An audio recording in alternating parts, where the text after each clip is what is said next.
Hello folks, this is Sula speaking. You're listening to another video for Teamfight Tactics.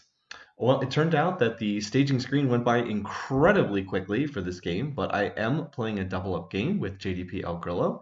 This is taken from the initial week of the release of Set 10. And in this game, we're going to be featuring a Pentakill team composition.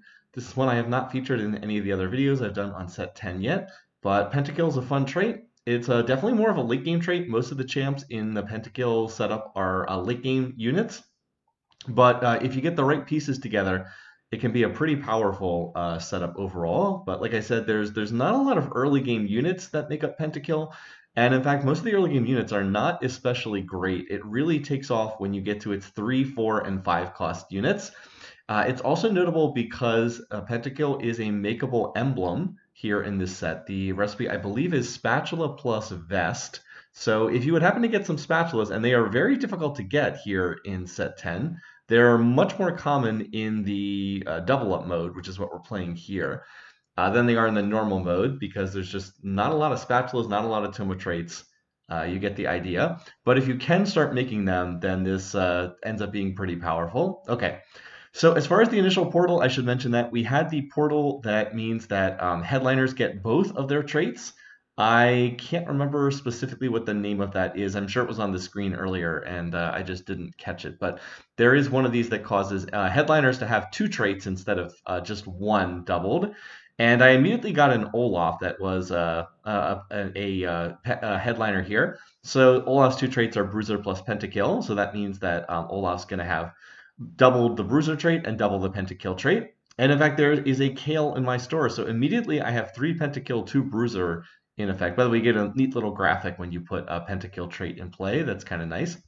In addition to that, Grillo found a misfortune immediately, and he's actually going to send me a Gnar, who is also a Pentakill champion. So I actually have 4 Pentakill immediately. So if I can just find a Mordekaiser, then I will be able to have 5 Pentakill in very early on in the game. By the way, I also have a random 2-star Evelyn here, so I'll just play that for the immediate future. Now, it turns out the first augment is prismatic, which I actually don't want. I don't love the prismatic augments overall because they make the games pretty wacky. I'm not liking anything that I see here all this much, and I was like, all right, out of these, I'll take the Rascal's Glove. This equips 2 random radiant items every round. And this actually performs very well in the data. This is one of the better performing augments as far as prismatics go. It's particularly good if you can get it for the first augment because it's actually very powerful to have double prismatic augments at the very beginning of the game. That turns out to be pretty darn good overall if you can have that. So especially early in the game, you typically start the game with 3 components, so you can normally make 1 finished item and then have 1 leftover component. So for example, the Eve has I'm actually making Karthus items. I'm planning on playing into Pentakill on this game, and I'm going to make items that are good on Karthus later on. Karthus is a 4 cost unit. So like I've made Spear of Shojin, and I've made a leftover rod. Well, at the start of the game, if somebody has a Radiant Thief's Glove, so they're getting double Radiant items every single round, like the power level of that is so much higher than just having 3 components. It's pretty mind-boggling. Like Olaf has a Radiant Warmogs right now. He has 3,000 health and he regenerates like 100 health every second. There's just nothing anybody can do about that this early in the game, especially with him having both Pentakill and Bruiser traits in play. So I'm expecting that I can probably win streak just off of having that Rascal's Glove for my Prismatic Augment. It's not going to be great long term. It's going to fall off as the game goes on. But for right now, geez, that's going to be pretty darn good.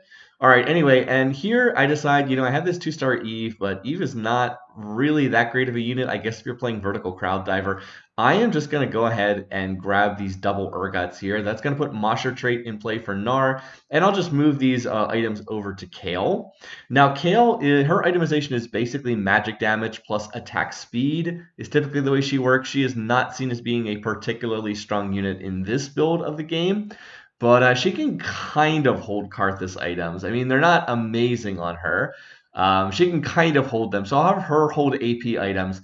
And then I can have AD items probably be held by either Gnar or Urgot. Maybe Urgot because Gnar is going to stick in the comp and Urgot's going to come out. But one of them can hold AD items. And I'll maybe put them on Viego later on, who is an AD unit.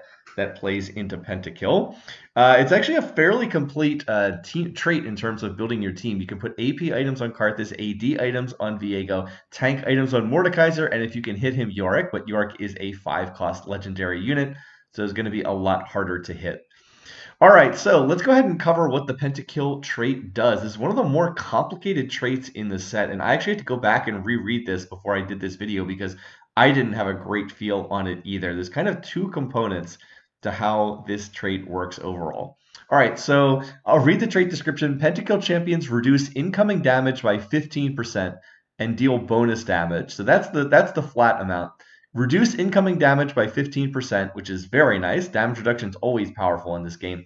And then also get extra bonus damage. Higher ranks in the trait deal additional bonus damage. Then there's two other things. For each champion kill, a Pentakill champion rocks out and increases their damage bonus by 25%. So every time they kill something, that damage bonus goes up by 25% over the flat value that it starts at. So every time Olaf kills something in these fights, he gets another 25% damage bonus, which is pretty nice. So Pentakill champions often stack up, and they'll be very strong at the end of a fight. In particular, if one unit is killing everything, like if you have a Karthus that's killing everything or a Viego that's getting multiple kills. So that's part of it. And then there is one final additional part as well. On the 5th kill, all Pentakill champions rock out and your team gains 50% attack speed. So if you can kill 5 units, the entire team gets a 50% attack speed bonus. That's pretty nice. Again, this is more of a late game trait. It's not even possible to activate that here in the early game because the other teams don't even have 5 units on the board. But as I said, so this is a trait that favors stalling out fights and getting that stacking damage, and then also getting the 5th kill so that the whole team gains attack damage. All right, so I don't see anything that I want. I could have taken another item building towards Karthus. I don't see that, so I'm going to take a tank item and intend this to build towards a future Mordekaiser. So anyway, I'm going to go ahead and look to grab that Gnar. I can go ahead and look to level and play another unit if I want. I'm going to do that because I'm on full win streak. So yeah, I'm actually picking up Olaf's. The reason for this is so I'm going to have to sell this Olaf headliner eventually. I might want to sell and replace Olaf on my board. I don't expect to 3-star the Olaf. I think I can do better than that down the road. But as I said, since I might want to sell and replace the Olaf, I will keep an eye on that. Meanwhile, on Grillo's board, I'm trying to keep an eye out for Misfortunes or like Bards because he is playing a Misfortune plus Jazz team composition. I believe I featured that in the last YouTube video that I posted, and he's playing something very similar to that in this particular game. He already has Disco, Jazz, Big Shot, Dazzler, and Guardian in. So even though my board is winning pretty easily, his board is, if anything, even stronger. A lot of my team strength right now is just based on what items Olaf is going to roll on his Radiant Thief's Glove, and some of them are definitely better than others. Radiant Gunblade and Radiant Morello's probably not his ideal items. The Gunblade's not that bad.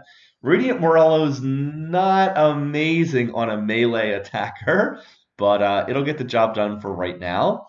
And as I said, I'm still just kind of waiting to see if I can find Mordekaiser.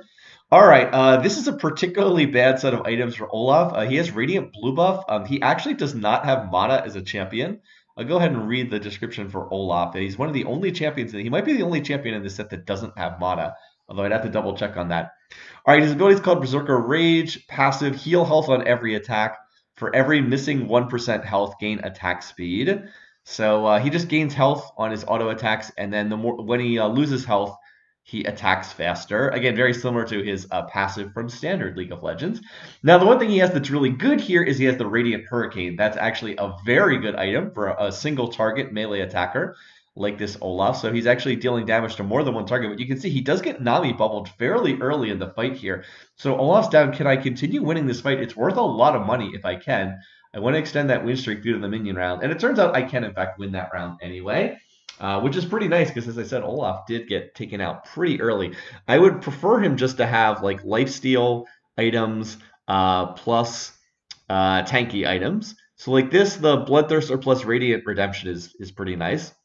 So I have not found a Mordekaiser yet, but Grillo has found a Mordekaiser, and he's going to send that over to me. So I will happily play that, and that's going to get me up to 5 Pentakill. So what actually increases as you play more Pentakill units? The only thing that changes is it's the flat bonus damage at the start of the fight. The 15% damage reduction, that's consistent at all points in time. 25% stacking damage, that's consistent at all points in time. and then the 50% attack speed on the 5th kill, that's flat. But the starting damage is different depending on how many ranks there are. Currently in this game, Pentakill 3 is a flat 15% starting damage, and then Pentakill 5 goes up to 30%. So that's kind of what the bonus does here. I get another Mordekaiser in a drop there. That's pretty nice. I also get a cloak. That'll go along with the vest I have so far, and that's going to allow me to make a Gargoyle Stone Plate, which is going to be nice. Mordekaiser is going to be the primary tank in this team composition. Mord's a pretty good unit. He's very worthwhile to play. He's even better in Pentakill team compositions, and oftentimes you can play 3 Pentakill in like the late game. You can play like the Mordekaiser plus the Karthus plus the Yorick, and they make a nice Pentakill 3 team composition that's very flexible. Karthus puts in Executioner trait for you, Mordekaiser gets Sentinel trait, and then Yorick gives you Mosher and Guardian traits. And remember, you only need 3 Pentakill to get the 15% damage reduction, which is a huge part of the trait. So you don't have to dive deeply into this trait. I'm going to do that in this game, and I'm going to do that for reasons that you'll see in this game, in part because I've got the Pentakill Headliner, which gives me +1 to the trait for free. And then we're going to see later on, there's also reasons why I want to play deeper into the trait. But you definitely do not have to play deep into this trait. It can be very effective with just the 3-unit splash. All right, we got our second augment. This one is silver. So I'm trying to see what I might want here. Parting gifts. When a champion dies, the nearest ally with open slots receives a temporary copy of an item. Maybe that's it. And then I look at these, I was like, oh, blistering strikes. Your team's attacks burn the enemy team for 5% of their max HP, also reduces healing by 33%. By the way, Grillo takes this Reach the Summon. When you hit level 9, gain 50 XP. So this is a very greedy take from him. It does absolutely nothing to make him stronger right now. But Grillo's like, all right, well, I'm just going to go to level 9 as fast as possible. When I hit level 9, I get 50 XP. And then that means that it's very cheap to go to level 10. So he's just basically going to try to fast 10 in this game, fast level 10. But we are on a full win streak. Both of us have won every single round in the game so far, so we're both pretty rich right now. I'm honestly not sure that I should be win streaking that hard with this board. Now, the Radiant Thief's Glove early in the game, that is a very nice item to get. But it is starting to fall off pretty hard at this point. I'm not sure that my board should still be win streaking. I mean, 5 Pentakill is nice at this point in time in the game. But I do have 1-star Mordekaiser, 1-star Kale, 1-star Urgot, 1-star Gnar. I mean, everything is 1-starred except Olaf. So I'm not sure that my board is that great. And it's not like Grillo's been coming in and saving me round after round. It's more that this lobby is just not all that strong overall. This was at the beginning of the set. We were playing our initial double-up games. At the beginning of the set, your double-up matchmaking rating resets. And we've had wildly inconsistent results in these games. Some games are just a total cakewalk, and other games are very difficult. We had one game where a team made KDA 10, and another team made Pentakill 10, and another team had a Caitlyn that was 3-starred. So it was like, okay, well, that's a lot there. Here I decide, you know what, I'm going to go up to 4 Bruisers. I'm going to pick up the Zac, and then I'll play the set and the Zac and go up to 4 Bruisers. And I'm also going to send this Bard over to Grillo. I believe that makes Bard 2-star for his board. I have not seen any misfortunes, but Bard 2-star is worth one of these early unit sends on. I just made one mistake and forgot one thing, and that's the fact that Gnar is a Pentakill unit. I actually forgot that he had Pentakill trait. Gnar actually has 3 traits. He has Mosher trait. He also has the Pentakill trait, and then he also has Superfan trait. And it was early enough in the set. I hadn't played that many games at this point in time in the set. I actually forgot that he had Pentakill trait, so I dropped down to 4 Pentakill, which was definitely not worth it. Definitely not worth selling that unit. And I did not have any other copies of Gnar, so I was like, oh, I definitely shouldn't have sold him.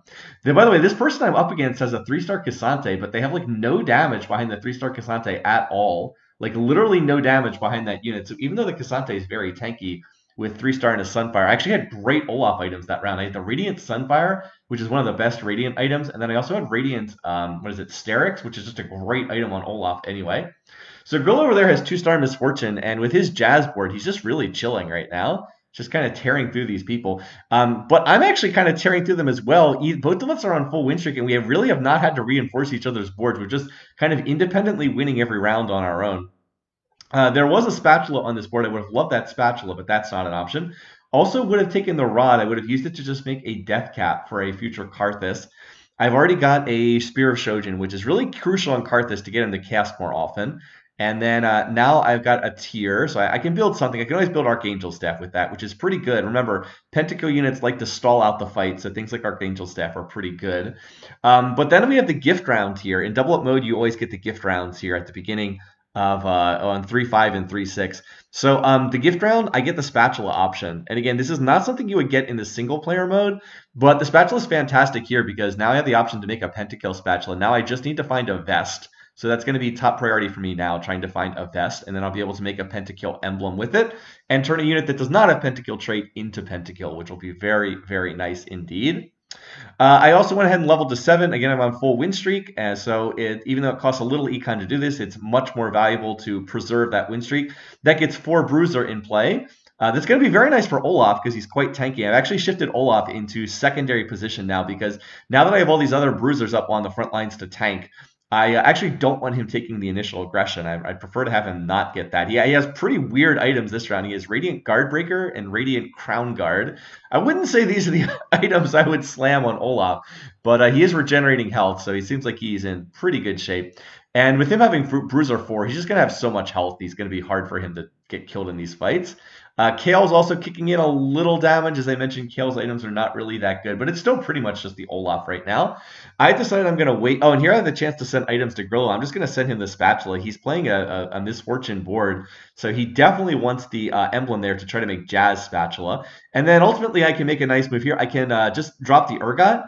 And I can maintain the 4 Bruisers and get back up to 5 Pentakill. I'm getting Mosher trait from the set. It's not particularly important, but I maintain that. I have the 4 Bruisers in. Olaf gives me 2 ranks in Bruiser because he's the double headliner. 2 ranks in Pentakill, 2 ranks in Bruiser. And then I also get Bruiser from Set and the Zac. And then I'm picking up Sentinel trait from having an additional copy of, what's his name, of Echo on there. So 5 Pentakill, 4 Bruiser, 2 Mosher, and 2 Sentinel. This is pretty darn good. But I mean, it's not amazing. It's definitely beatable. Meanwhile, over on Grillo's board, I think he has 6 traits in with Jazz 3 and a 2-star MF, and he's just absolutely tearing through people. And a lot of these other boards just like not that strong. So like this is a KDA board, and that Nico on the front lines is relatively tanky, but it is only a 1-star Nico. And like Kaisa with just a Jeweled Gauntlet is definitely not going to do enough damage at this stage of the game. Like she needs more items. This person's pretty much just itemized frontline, which is maybe not what you want if you have Prismatic Harm Assist. When you have Prismatic Harm Assist, you actually want to go heavy on the damage items because by dealing more damage, you actually heal in the same process. So, but yeah, just, I mean, it's not going to stand up to what I have. So Grillo and I, again, continue to maintain this win streak, and we were just both super duper rich. So we're going to play greedy based off of this win streak. Grillo's going to use his Silver Augment to get to level 9 and then boost him to level 10. I'm going to go to level 8. I want to roll on level 8. I'm going to go 8. I'll sell the Olaf, try to get another better headliner, and then try to roll on 8 to stabilize, because if I can stabilize us on 8, that'll give him a chance to rush to 10. And then on level 10, he'll just be able to card carry us because he'll almost certainly be able to get some kind of 5-cost headliner, and we'll just cruise from there. All right, I really want a vest. I don't get a vest, but I do get some other very good items. The double belts, I'm happy to make a Warmogs off of that. By the way, I could have had 2-star Gnar if I hadn't sold him earlier.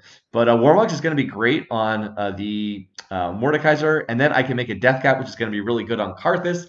You might say, well, why not wait and try to make like a Jeweled Gauntlet? The reason why I don't need to do that is Karthus has Executioner trait. We're going to see him in a little bit. I'm hoping to find him soon. So as long as I play him with another Executioner, his ability can crit for free. He doesn't need a Jeweled Gauntlet. He can already crit as long as he's played with another Executioner. I am hoping to find Akali and make Akali into my +1 Pentakill, because Akali will give me the Executioner trait for Karthus. She also will be true damage. Not KDA, she'll have true damage, and that will pair with the Echo. And she'll even get the bling bonus if I can put a Pentakill emblem on her. So that's my hope, is I can find an Akali, make a Pentakill emblem, and make her into a Pentakill unit, and then she'll be my +1 Pentakill. Anyway, so I'm still kind of tearing through this. These fights have really not been close. I haven't really been challenged. Like, this person is still running I think they're re-rolling for Taric 3-star and Nami 3-star, which I really don't recommend. Those units are just not that strong. And they're also playing Spoils of War, but like they didn't kill any of my units, so not so great. Anyway, we have another Prismatic. Again, I would kind of not like a Prismatic here because I think my team is already really strong, so I prefer to have lower power curve in the game. But I'm looking at this and I was like, Hedge Fund, if I want to play greedy, I could just take Hedge Fund. I think in retrospect, I might have just taken Hedge Fund and just played this ultra greedy, just do what Grillo's doing and rush to level 10 ASAP. Because I would actually get up to 100 gold from that, and then I could just sit on 100 gold and like rush to level 9. But no, I ended up taking Pandora's items, which I don't love. But I do take that option, and it is good in one sense. The items on my bench are going to re-roll. I also get a Radiant item that I can use to re-roll. And I've got a Radiant red buff. I will definitely let that just re-roll here. So I got a Grillo, a Karthus send from Grillo. I'll level to 8 here, and then next round I'm going to use the next turn to sell Olaf and re-roll my headliner. I'm going to do it on 4-3. The common time to do this roll down is on 4-5 after the carousel. So by rolling down one turn earlier, I'm going to beat the most common roll down timer for rolling down on level 8. So I'll actually get a chance to see those units, I'm hoping, before other people start rolling down. Now that's maybe getting a little far afield. As we said, this lobby is not that high in terms of skill level. It seems like this is definitely a lower power curve skill level in terms of who we're seeing. But it's if you have the economy to do stuff like this, you might as well. By the way, Grillo's already hit a Jhin. He's already hit a Lucian. He's just high rolling super hardcore in this game. And I finally see a Misfortune, so I'll grab that for him. We're hoping to make the Misfortune 3-star. All right, so now it's time to move out of the Olaf. This is one of the trickiest parts in the game. Now we're going to roll and see if we can find a replacement headliner. The Akali's very tempting, but I was like, no. And then, I'm glad I held off on that. I'm going to get a Viego. So I'm going to have a Viego headliner. He's going to give me Pentakill and Edgelord trait. Now, sadly, Edgelord trait is not on the board right now. And I also need to definitely get the Akali on the field. I'm going to send the MF over there. By the way, that's actually MF 3-star for Grillo. Yeah, he hit the MF incredibly fast. He actually said he wasn't even sure he was going to hit the Misfortune 3-star because he was just going to power level to level 9. But he actually hit the MF 3-star with like no rerolls at all, or barely any rerolling. Yes, Misfortune is uncontested in this lobby, which is also pretty wacky because she's very strong in this release version of Set 10. So we're also pretty lucky there. But yeah, Grillo's already has 3-star Misfortune, so he's going to be super strong. I was able to hit the Akali that I was looking for here. So now if I can just make that Pentakill emblem, I'll be very happy. I'll drop back down to 2 Bruiser. Definitely don't need 3 Bruiser in my team comp anymore. But we'll play the Akali, and if we can make her a Pentakill, that's 7 Pentakill. So I'll be pretty happy with that. As far as Viego, I do not have his Edgelord trait in. I'd like to get that in, but maybe that's something we can play on like level 9 or something. There's another Spatula here, but I'm never going to get that as last pick. I am hoping that I can get that Chain Vest on the Caitlyn. Now, again, I do have Pandora's items, so like the item components of my bench, they might just re-roll into Chain Vest eventually. But I'd much prefer to just not have to wait around for that. And the good news is nobody seems to be going for that. Grillo is looking at maybe taking that, but no. He was trying to like ward people off from taking that.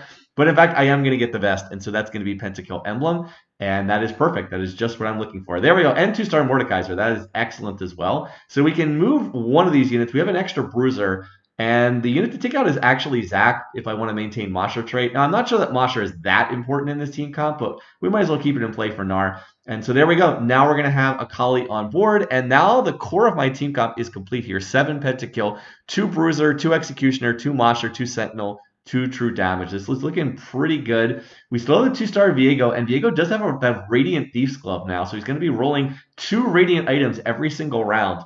As I said, I do not have Edgelord trait in him, but he does have 7 Pentakill, so he's going to get 45% bonus damage. And if he rolls good items on his Thief's Glove, he's going to be pretty strong. Remember, every time he kills a unit, he gets another, 25% damage bonus, so he's going to stack that up pretty quickly. And of course, if we can get the 5 kills, then we'll get we'll rock out and get the Pentakill attack speed bonus for the whole team, which is the hope there. Mordekaiser also did end up getting a Radiant Gargoyles, which is a really good tank item, so I'm feeling pretty confident on that. And then look at this, I get the Yorick at 3% odds. I was like, oh my god, Yorick at 3%. All right, so that means I can take out another one of these, and I think it's probably the Gnar comes out. We can just sell him. We actually maintain Masha trait because we have the set in there. And Olaf's still in there for Bruiser trait, which I do think is worth maintaining. If we're going to play set, we might as well play the Olaf as well. So that's pretty good. And I am going to roll here just so I can try to 2-star. I just want to 2-star the Karthus and 2-star the Akali. It's really all I'm looking to do. I just want to 2-star both of them and then go to level 9. I'll pick up the Thresh because I could play Thresh for Guardian on level up at level 9. And then I had to decide to sell that because I wanted more gold to roll with here. So yeah, I'm still kind of dependent on what items the Viego rolls on his Radiant Thief's Glove. When he rolls good items, I'm definitely much stronger than when he rolls weak items. And I would like to try to pick up, as I said, I would really like to get 2-star Karthus and 2-star Akali, so I'm not as dependent on Viego rolling good items on his Thief's Club. We actually just eliminated a player there, and we are still on full win streak. That's 15 wins for me, 15 wins for Grillo. It's pretty out of control in this game.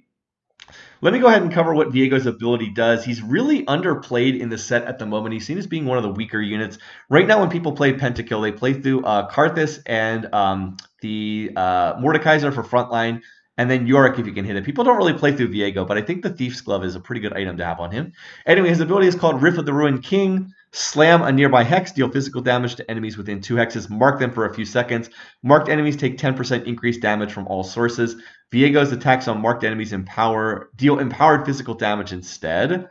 So he slams, deals damage, and then marks the targets, and those enemies take increased damage, and then he gets extra damage against the marked target as well.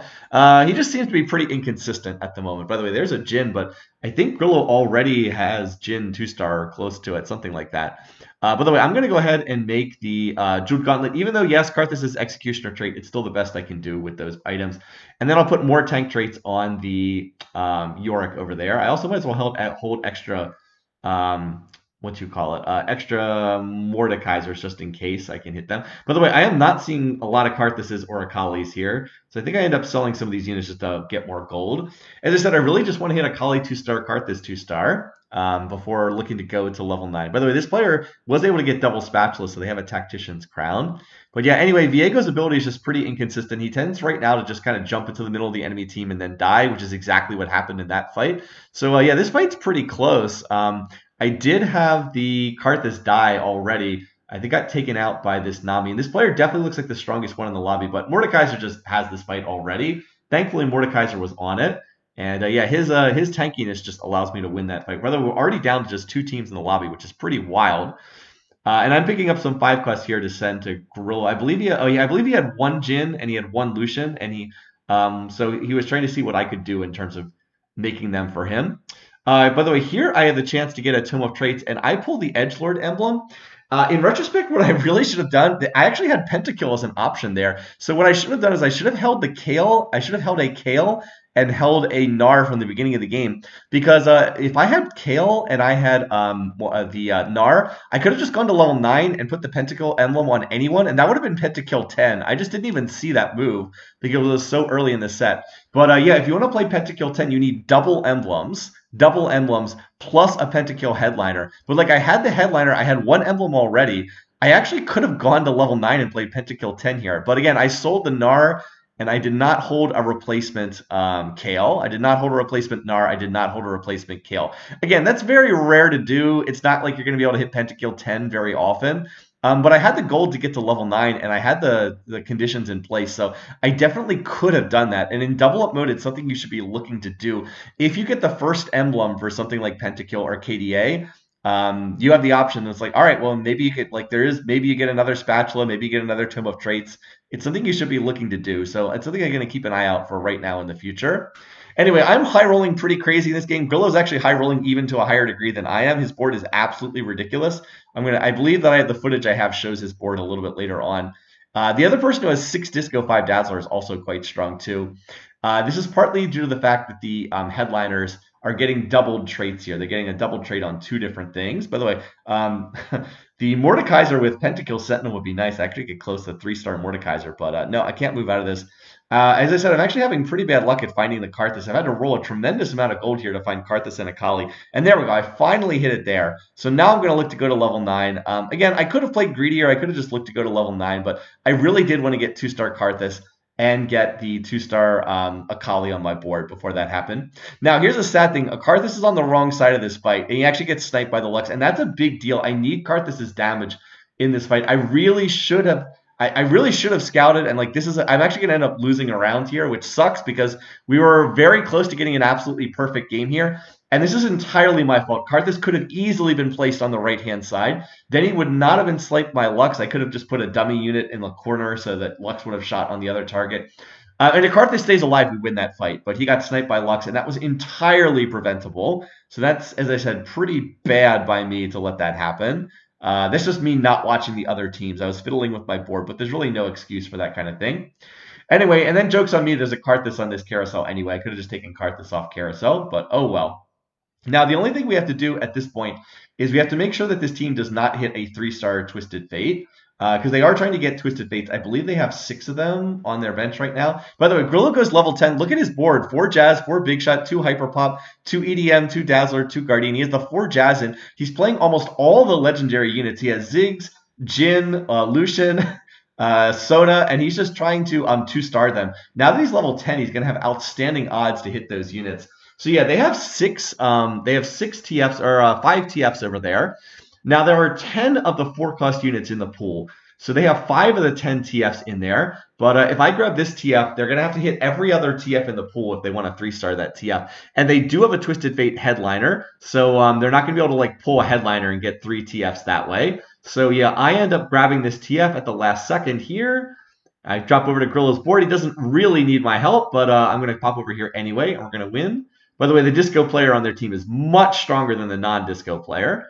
So anyway, yeah, Grillo is just going to keep looking for 5 costs over there. And I grab this TF at the last second. Then I grab another TF in the shop. It is now impossible for them to hit TF 3-star because I have 2 TFs. There are only 8 more in the shop. And they actually see that and just quit the game because apparently they knew their only chance of getting a first place was to hit TF 3-star. So they just see that and quit the game immediately.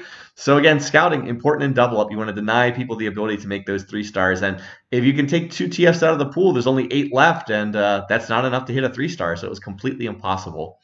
Well, anyway, this was a very easy game. We were so close to the perfect 100. We only lost 1 round the entire game. Grillo never lost a round. I lost 1 out of like 18 rounds or something silly like that. This was not a challenging lobby, but I do think it was a good example of how to build a Pentakill team. I just missed the opportunity to go to Pentakill 10, which this early in the set I don't think is that bad. Anyway, I hope you enjoyed this early look at Pentakill. Thanks for watching. Thanks for listening. This was a very short video, but until next time, hope you're having a good week. Take care. See you soon.